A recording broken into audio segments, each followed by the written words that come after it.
Okay, Thank you, sir. thank you for coming to Spine Conference. You got your drinks, man? Today's lecture will be on multiple myeloma to the spine. So just to start, we're going to have predictions. Ed, before you go, you can give a prediction. Who's going to win the Super Bowl? Let's start with Bengals Steelers. Carolina, because I think it'd be fun. Carolina? Panthers. Yeah. Panthers. Bengals Steelers. Who's going to win? Steelers are going to beat the Bengals. Steelers. Which Packers. is going to suck because we beat the Steelers. Packers Redskins. Redskins. Redskins. Yeah, I think Packers Redskins will win can't too. beat the Redskins. Yeah, I think the Redskins are the team of destiny this year. And the Team Patriots, of of course, are going to get to the They'll Super win it Bowl all. They'll again. win it all. They might win it again. Yeah. Okay, so let's get started. We have a busy day today. So we start these cases with an illustrative case. This is a 62-year-old man who presented with back pain for a month. His pain started November 8, 2015. It was in his anterior chest wall, and it radiated to his posterior thoracic back area. And it was just treated with pain medications for a long time. Eventually, because of the persistence of his pain and continued repeat visits to his physician, an MRI was ordered, which showed T3 spinal cord compression. And after the MRI was seen, he was told to go immediately to the emergency room where I saw him. He was referred by the radiation oncologist. His past medical history, he was diagnosed with multiple myeloma in 2010, so almost 6 years ago. He's been radiated in the chest and sacrum in 2010 when he was initially diagnosed, and he was initially had a left femur intramedullary nailing at the same time. Since then, and over the last 5 years, he's had a dental abscess. He's had a C3 corpectomy for tumor, and the year after he was diagnosed, 2011, he then had a stem cell transplant in 2011, and he had a pneumonia in June 2014 recently. So any questions about the patient? Okay. So just he had an impending fracture of his lesser troch. You can see it right there. And the lesser troch is specifically a very sensitive area for fractures, so you really have to you really should fix them, low threshold to fix them, because once it fractures, it's very difficult to fix. It's a lot easier before it fractures, and it's a very high rate of fracture, the lesser troch. The multiple myeloma in the skull has these punched out lesions, or maybe soap bubble appearance lesions in the calvarium in the skull. And you get the skull x-ray with the skeletal survey when you get these people. Just in general, for metastatic disease, 15% of the time you have a non-contiguous met. In other words, you have a met in the lumbar spine and you have a met in the cervical spine. So I think you should have a very low threshold to image the whole spine just to make sure there are no other lesions that you have to take care of. And this was relevant in this patient because he did have a C3 lesion and a T3 lesion, although they were spaced apart by 4 years. So his C3 lesion was treated 4 years ago with a corpectomy and this expanding cage type device. Good morning, Doug. Come in. And C2 to C3 fusion. So just to bring you up to speed, we're going over multiple myeloma. The case is a 62-year-old man with back pain and a T3 lesion. He was diagnosed 6 years ago. His femur nailed, calvarium. He's had a C3 corpectomy 4 years ago. That's where we are. So a recent MRI shows the cervical spine looks fine, but you can see in the very bottom of the MRI there's a T3 pressure on the spinal cord from a process that's occurring from the posterior elements. So it looks like the tumor started in either the lamina of T3 or the posterior spinous process of T3 and is compressing the spinal cord. The anterior structures are not involved. And just another view of the T3 lesion compressing the spinal cord. So this is at T2, and you see the middle circle there is the spinal cord, and it looks fine. And these images are blurry because if it's hard to image through the shoulders if if a person has a big shoulders, if it's a big person, because of the soft tissue. So very commonly from T1 to T5, you can't see well on the MRI scan if it's, especially men usually have bigger shoulders than women because it's a lot of muscle to go through. So that's why these are not great images. So you can see here, it's look okay, and then here's where you can see the tumor, and you can see when you have a tumor that's expanded, you want to think this is what I do to understand the tumor, is where did it come from? Where's the epicenter? And you can see here that the epicenter is the lamina. You see how that's kind of the center of where the tumor came from. So that helps you in your mind's eye of planning how to remove it, because that's where it's going to be. That's like the center of, like, you know, the very center of the whole thing. So you have to think about, you have to take this whole, you want to take this whole thing out as much as you can. And you can see the spinal cord is definitely compressed. This is next image down. You can see that it's more on the left, and the spinal cord's on the right. I don't know if you can see that. And it's expanding anteriorly some too. And you can see it's going downwards. And then at this level, the tumor's gone, but the spinal cord is still eccentric on the right because it's compressed just above it. So the spinal cord is still draped over there because it's compressed just above. So it just gives you an idea of what's going on with the spinal cord. And it also gives you an idea of how much pressure is on the spinal cord, because you couldn't really see the spinal cord at the level of the tumor because it was obscured from the tumor itself. But here you can see it's all the way to the right. It's flat up against the pedicle, so that gives you an idea of how much pressure is on the spinal cord above it. Now it's starting to normalize. So any questions so far about this case? Okay, so what's that big thing in the middle? That's a plasma cell. So the essence of myeloma is a monoclonal proliferation of these plasma cells. And these plasma cells are in our bodies, and they are the white blood cells that secrete antibodies. So these antibodies float around, and they help us fight tumors, oddly enough, and infections. And they come from the bone marrow. So myeloma is a cancer of the bone marrow. So on the very bottom right here is the small B cell, which is what myeloma come from. So remember the T cells, the two types of lymphocytes are B cells and T cells, and they help in immune function.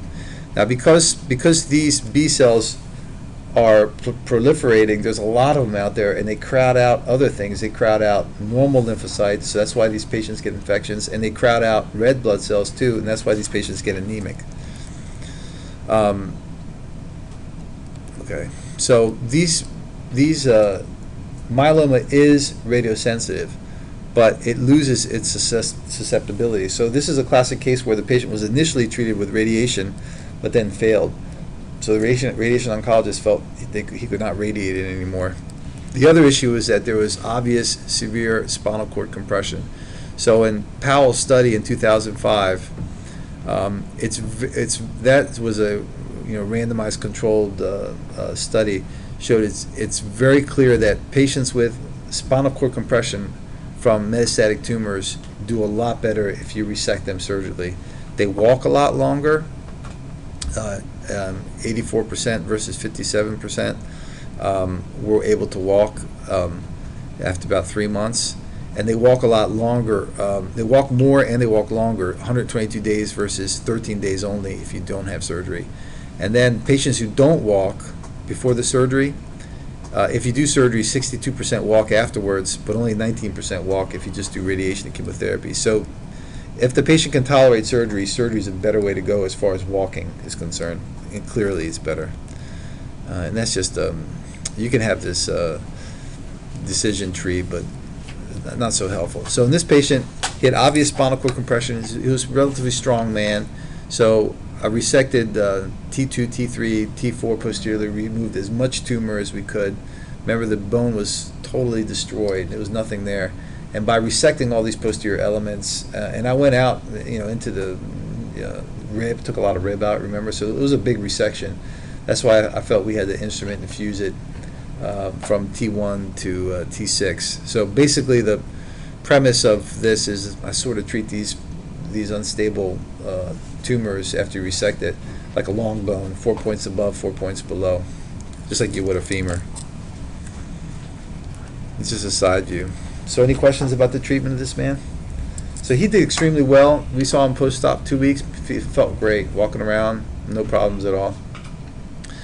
And waited 2 weeks until he was had more chemotherapy and more radiation. So who gets multiple myeloma? Well, if it's 2-to-1 black to white, so blacks are twice as likely to get than whites. It's common in the 7th decade of life, just like this guy. He was 62. 60% are 65 and older, so it's a cancer of older people. Last year, in 2015, in the United States, 27,000 people got the disease, and 11,000 people died. It's more common in men than in women. So this patient was kind of a classic case. He was like a little bit young than the typical. the vast majority of patients, 70%, present with bone pain. So it's something an orthopedic surgeon may see in their practice. They also have fatigue due to the anemia and probably the illness.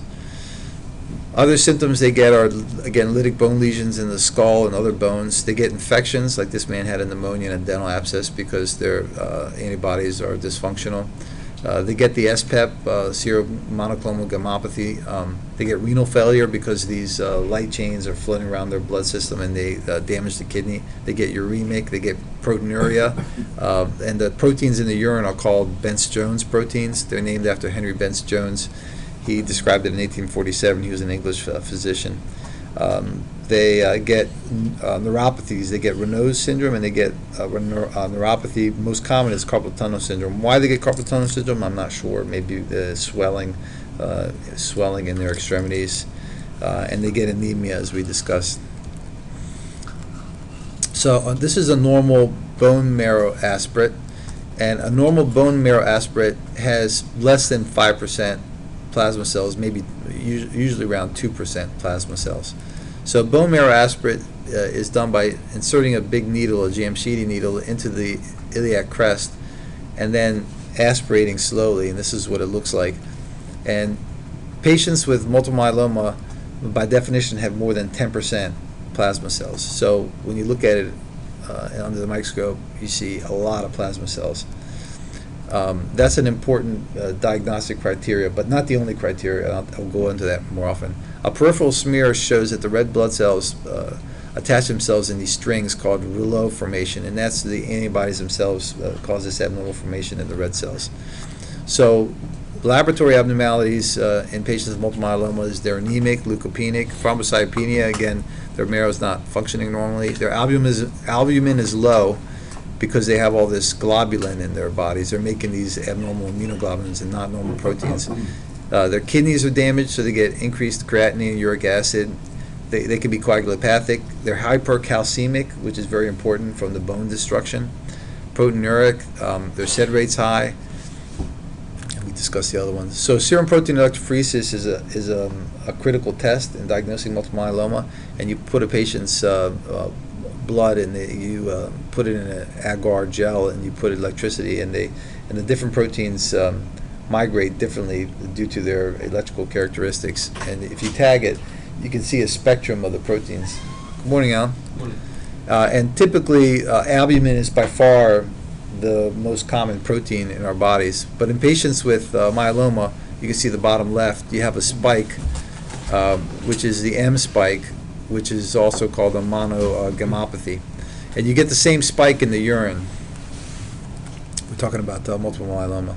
Yeah. And the workup, again, we talked about H&P, blood work. A bone scan is not so sensitive for multiple myeloma because there's not a lot of osteoblastic activity. So sometimes it doesn't really show the tumors.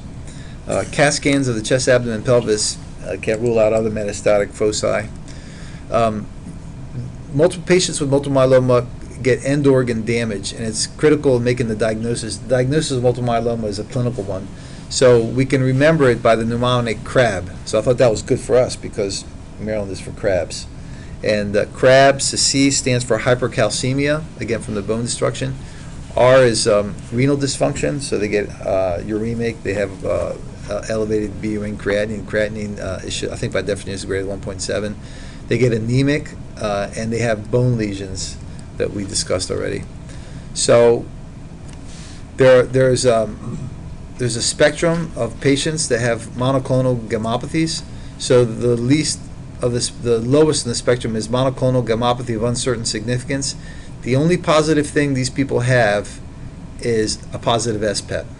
Everything else is negative. No end organ damage, and basically a normal bone marrow aspirate, or less than 10%. The next level up is Smoldering Myeloma, and those patients have, again, the positive SPEP, and they have a positive bone marrow aspirate, greater than 10%, but they have no end organ damage. And it's unclear what treatment these smoldering myeloma patients should have. They have to, both these people have to be observed. And then there's multiple myeloma who they have a positive SPEP, a positive biopsy, and they have presence of end organ damage that we talked about in CRAB. hypercalcemia, renal insufficiency, anemia, and bone lesions. So if you could put it into a simple diagram, monoclonal gammopathy with uncertain significance, you have positive SPEP, no Crab signs, plasma cells on bone marrow aspirate less than 10%. These people you just watch. 1 to 2% go into multiple myeloma. Smoldering myeloma, positive SPEP, no Crab signs, but a positive biopsy. These people, again, you watch and wait, and you consider them referring them for some type of study group. These patients are more likely to develop multiple myeloma, greater than 2% per year. And then multiple myeloma patients have a positive SPEP, they have Crab signs, end organ damage, and they have a positive bone marrow biopsy. These patients need chemotherapy or a bone marrow transplant. So the chemotherapy has dramatically changed in the last 2 months. Did you know this? There's 3 new medicines that came on the market, which is a dramatic increase in the number of chemotherapeutic agents. There's a new oral formulation called Ninlaro. These were all approved in November 2015, which costs about $8,000 for 4 weeks. Ninlaro is an oral formulation of Velcade, which has been around for a while. Velcade is $6,000 a month. Darzalex is $23,000 a month. It's intravenous treatment, and Implicity is another intravenous treatment, $10,000 a month.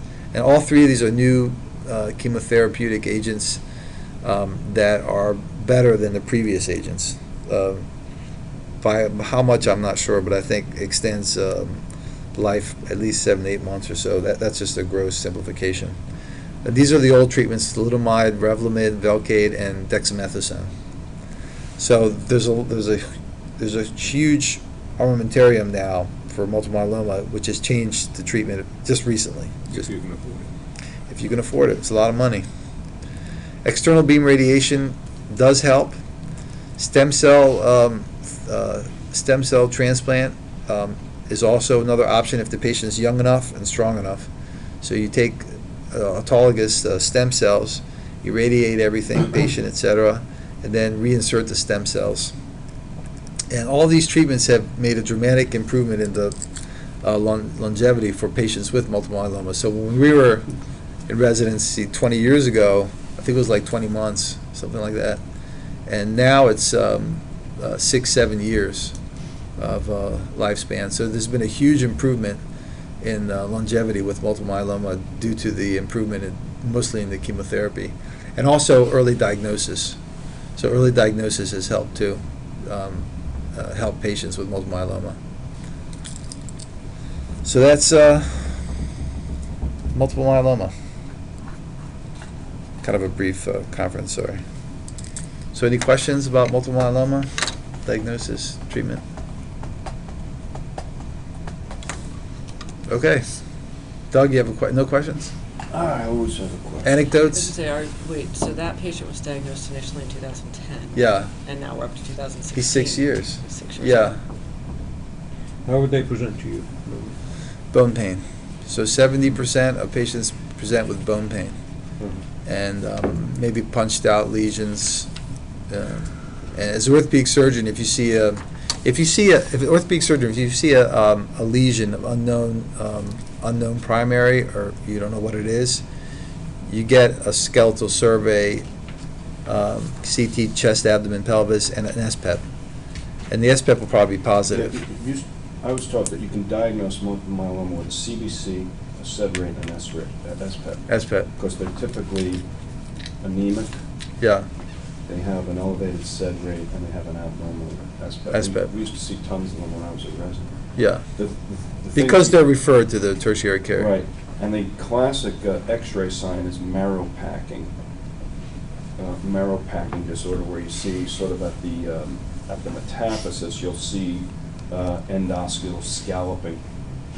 Or punched out lesion or soap bubble appearance. That's more of that's a later lesion. That's like when you get a plasmacytoma or something. But the marrow, like a knee or femur or something, you see this endoscopic scalloping. You'll see that the marrow is basically being chewed out, right to the cortex. And then, the thing you glossed over about the stem cells is that, you take some cells and, you get the white That's not what I do. What you glossed over is that they have to try to kill the patient by wiping out every one of his They have to wipe out the this- cells before they transfuse those nice. Yeah. I'm like, Oh, yeah, you have to well, wipe that's out- Fun, just. No, it's a big deal. You have to wipe out the bone marrow. I donated blood a couple of weeks ago. I don't know if you've done that lately. It's like the first. Bone time- marrow? No. Just I blood? mean, Just blood. They accepted you? Well, yeah, I mean, there's like this, I mean, when I used to go, it's like, hey, it's not, you gotta do this whole computer thing, and like that and that, and then they come back, and I'm like, have you had sex with a man and and I'm like, I didn't pay for that